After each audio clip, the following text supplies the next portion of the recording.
नमस्कार। आज हम बात करेंगे कोऑर्डिनेशन कंपाउंड्स के बारे में। कोऑर्डिनेशन कंपाउंड्स एमडीएस यूनिवर्सिटी के बीएससी सेकेंड ईयर की सिलेबस में फर्स्ट यूनिट है।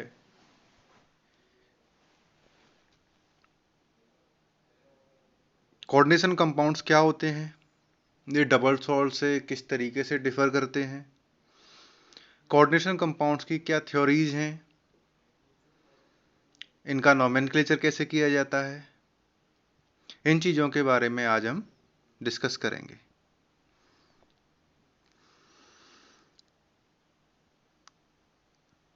तो इंट्रोडक्शन में कोऑर्डिनेशन कंपाउंड्स ऐसे कंपाउंड्स होते हैं जिनमें मेटल और लिगेंड के बीच में कोऑर्डिनेट बॉन्ड पाया जाता है। ऐसे कंपाउंड्स जिनमें धातु और लिगेंड के मध्य उप सहसंयोजक बंध पाया जाता है, उन्हें हम कोऑर्डिनेट कंपाउंड बोलते हैं। और ये कोऑर्डिनेट कंपाउंड्स बनाते क्या हैं? तो ट्रांजिशन मेटल्स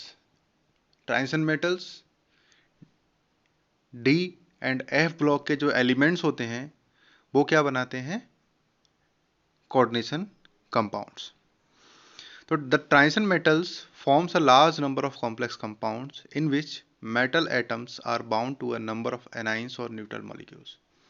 ये number of anions and neutral molecules जो हैं, these are the ligands, जिसके बारे में अभी हम आगे डिस्कस करेंगे। In modern terminology, such compounds are called coordination compounds. इसके जो एग्जाम्पल्स हैं, chlorophyll, haemoglobin are the coordination compounds. और क्लोरोफिल, हीमोग्लोबिन, क्लोरोफिल जो है मैग्नीशियम का कोऑर्डिनेशन कंपाउंड है और आयरन जो है हीमोग्लोबिन का कोऑर्डिनेशन कंपाउंड है। अब इसको एक्सप्लेन करने के लिए कोऑर्डिनेशन कंपाउंड्स की बॉन्डिंग एंड अदर इस प्रॉपर्टीज को एक्सप्लेन करने के लिए वर्नर साहब थे, Werner, Alfred Werner, he is a Swiss chemist, Switzerland के केमिस्ट थे। उन्होंने एक थ्योरी प्रपोज की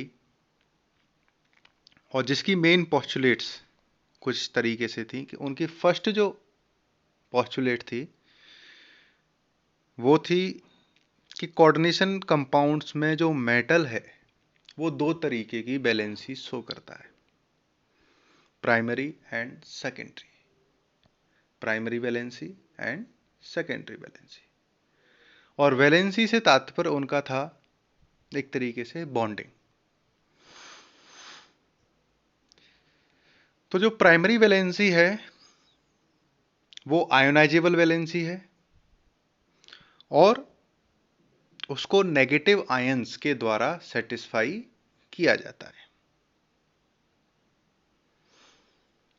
सेकंड, जो सेकेंडरी वैलेंसी है वो नॉन आयोनाइजेबल है और इनको सेटिस्फाई किया जाता है न्यूट्रल मॉलिक्यूल्स के द्वारा या फिर नेगेटिव आयंस के द्वारा। और जो सेकेंडरी वैलेंसी है is equal to the coordination number, और जो सेकेंडरी वैलेंसी है वो किसी मेटल आयन के लिए उसके कोऑर्डिनेशन के बराबर होती है और it is generally fixed for a particular metal in a particular compound.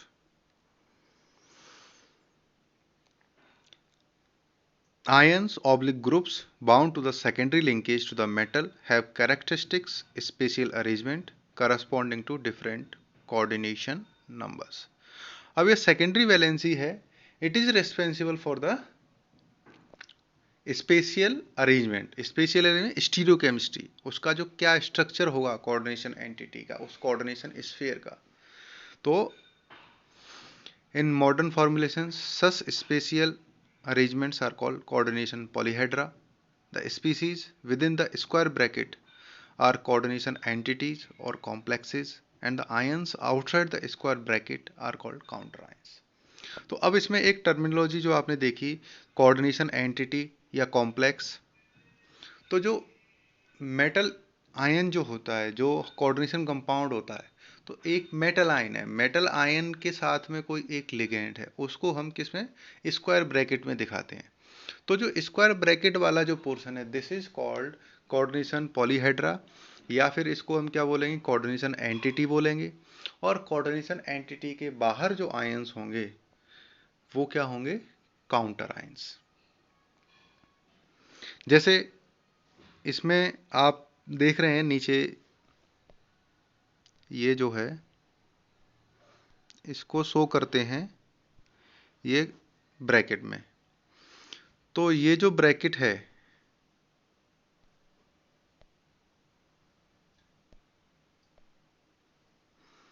ये तो पोटेशियम फेरोसाइनाइड, तो ये पोटेशियम जो है उसके अलावा Fe और CN6, तो इसको स्क्वायर ब्रैकेट में हम शो करते हैं। तो ये पोटेशियम जो है ये तो क्या हो जाएगा, काउंटर आयन, और फेरोसाइनाइड जो है ये हो जाएगा कोऑर्डिनेशन एंटिटी। तो अभी हम बात करेंगे difference between double salt and a complex. तो डबल सॉल्ट और कॉम्प्लेक्स जनरली दो सिंपल सॉल्ट्स के मिक्सचर से बना होता है। Both double salts as well as complexes are formed by the combination of two or more stable compounds in stoichiometric ratio. However, they differ in fact that double salts such as carnallite, Mohr salt, potassium dissociate into the simple ions completely when dissolved in water. However, complex ions such as ferrocyanide of potassium ferrocyanide do not dissociate in Fe2 plus and Cn minus ions. तो double salts और coordination compounds में main difference ये है कि जो double salts हैं, जैसे कार्निलाइट है KCl MgCl2.6H2O, मोर सॉल्ट है ferrous sulphate, ferrous aluminium sulphate, ferrous ammonium sulphate, potash alum है आपका potassium sulphate, aluminium sulphate .24H2O। ये जो है जब हम डिजोल्व करेंगे, ये क्या है, ये हैं आपके डबल सॉल्ट्स। तो जब हम इनको वाटर में डिजोल्व करते हैं तो ये अपने आयंस में टूट जाते हैं। लेकिन जो कोऑर्डिनेशन कंपाउंड्स होंगे वो जब पानी में डिजोल्व करेंगे, वाटर में जब उनको डिजोल्व करेंगे, तो वो अपने सारे कॉन्स्टिट्यूएंट स्पीसीज में डिसोसिएट नहीं होंगे। जैसे पोटेशियम फेरोसाइनाइड जो है, ये जब वाटर में जब हम इसको डिजोल्व करेंगे तो पोटेशियम आइंस और फेरोसाइनाइड आइंस देगा। फेरोसाइनाइड, तो फेरोसाइनाइड आयन देगा, तो फेरस और साइनाइड आयंस अलग अलग नहीं, एक कॉम्प्लेक्स आयन मिलेगा जो FeCN6 4- है। अब हम कुछ बात करते हैं इसके रिलेटेड टर्मिनोलॉजी की, कुछ टर्म्स जो हम इसमें देखते हैं। तो कोऑर्डिनेशन एंटिटी, तो कोऑर्डिनेशन एंटिटी जैसे कि मैं आपको बता चुका हूं कि कोऑर्डिनेशन एंटिटी क्या है, स्क्वायर ब्रैकेट के अंदर का जो फॉर्मूला है ये क्या कहलाता है, कोऑर्डिनेशन एंटिटी। कोऑर्डिनेशन एंटिटी में जनरली जो सेंट्रल मेटल एटम है, सेंट्रल मेटल एटम के साथ में जो भी उसके लिगेंड्स अटैच्ड हैं, जो भी उसके सेकेंडरी वैलेंसीज को पूरा कर रहे हैं, वो क्या है, कोऑर्डिनेशन एंटिटी के अंदर आते हैं। अब जैसे हम बात करें K4FeCN6 4-,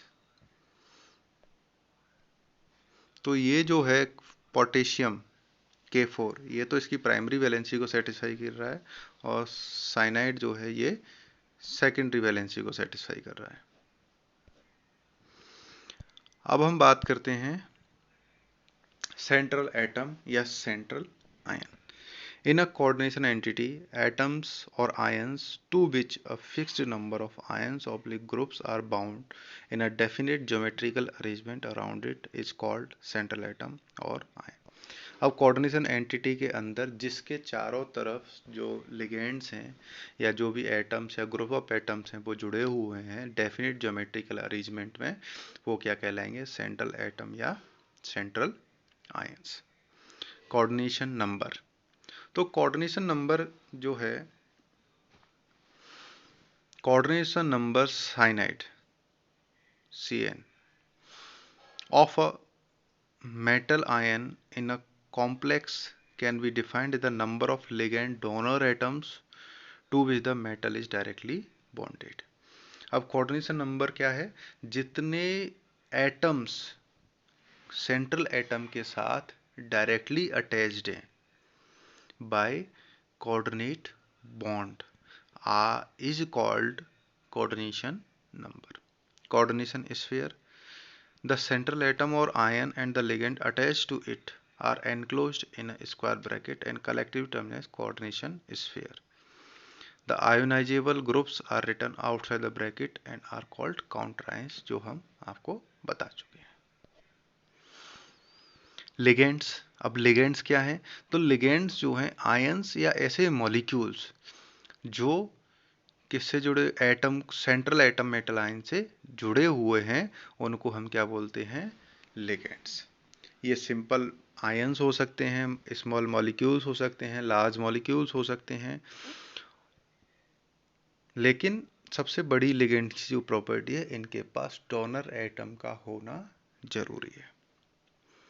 अब डोनर एटम्स अगर किसी के पास हैं, कितने हैं, इस बेसिस पर जो लिगेंड्स हैं वो अलग अलग कैटेगरीज में डिवाइड किए जाते हैं. जैसे मोनोडेंटेड लिगेंड्स. तो मोनोडेंटेड लिगेंड्स में कौन से आएंगे? एक दंतुक लिगेंड्स, जिनके पास एक डोनर एटम होगा. जैसे वाटर मॉलिक्यूल है, इसके पास डोनर एटम क्या है? ऑक्सीजन. फिर साइनाइड है, अमोनिया है, अमोनिया के पास नाइट्रोजन, नाइट्रोसो है, इसके पास नाइट्रोजन SCN-, इनमें से एक एटम अगर कहीं डोनेट कर रहा है, एक एटम, तो वो क्या कहलाएंगे? Monodentate ligands. अब मोनोडेंटेड लिगेंड्स जैसे SCN- है, तो ये जो है, या ये जो है, कैसे एटम्स हैं? ये जो लिगेंड्स हैं, ये एम्बीडेंटेड लिगेंड्स भी कहलाते हैं, उभय दंतुक, जिनके पास दो अलग अलग एटम्स हैं और ये अलग अलग जगह पर अलग एटम से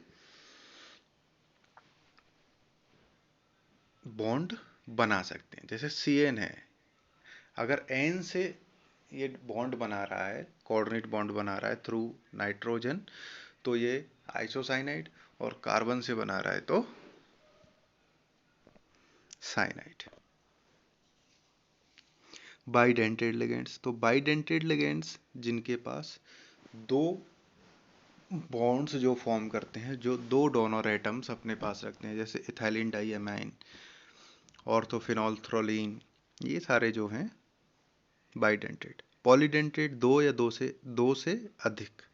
तो EDTA आपने बहुत नाम सुना होगा, इथाइलिन डाइअमाइन टेट्राएसिटेट, तो ये किस में आ जाएंगे? पॉलीडेंटेड. अब जो बाइडेंटेड और पॉलीडेंटेड लिगेंड्स हैं, these are also chelating agents. ये कीलेट का फॉर्मेशन करते हैं, कीलेट फॉर्म करते हैं. कीलेट का मतलब रिंग फॉर्म करते हैं, तो ये क्या कहलाते हैं? Chelating agents. अब हम बात करें oxidation number of central atom.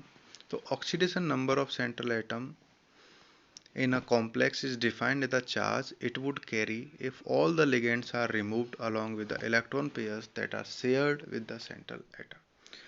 तो ऑक्सीडेशन नंबर जो है वो चार्ज है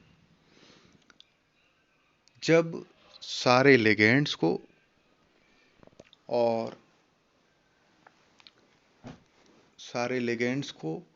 और जो भी आयंस जो हैं उन सबको अगर हम रिमूव कर दें, और जो इलेक्ट्रॉन पेयर्स उन्होंने डोनेट किए उनको भी रिमूव कर दें, उसके बाद में जो भी चार्ज सेंट्रल मेटल एटम के ऊपर बचेगा वो क्या हो जाएगा? आपका oxidation number.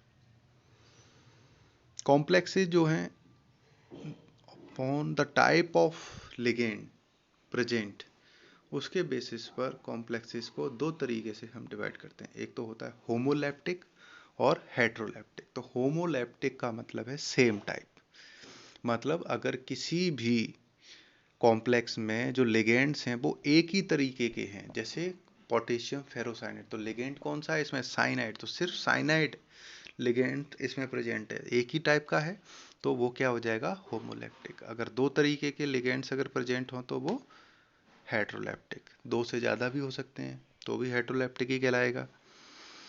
Coordination polyhedra, the spatial arrangement of the ligand atoms which are directly attached to the central atom ion defines a coordination polyhedra about the central atom। तो अब जो सेंट्रल मेटल आयन है वो उससे ligands जुड़े हुए हैं। जब लिगेंड्स उससे जुड़े हुए हैं तो एक स्ट्रक्चर फॉर्म करते हैं, और वो स्ट्रक्चर कैसा भी हो सकता है, वो टेट्राहेड्रल हो सकता है, स्क्वायर पिलियनर हो सकता है, ऑक्टाहेड्रल हो सकता है, तो वो क्या कहलाएगा, कोऑर्डिनेशन पॉलीहेड्रा। तो ये इसकी टर्मिनोलॉजी थी। तो आज हम सिर्फ टर्मिनोलॉजी तक ही पढ़ेंगे, उसके बाद में नोमेनक्लेचर है, नोमेनक्लेचर को हम बाद में देखेंगे।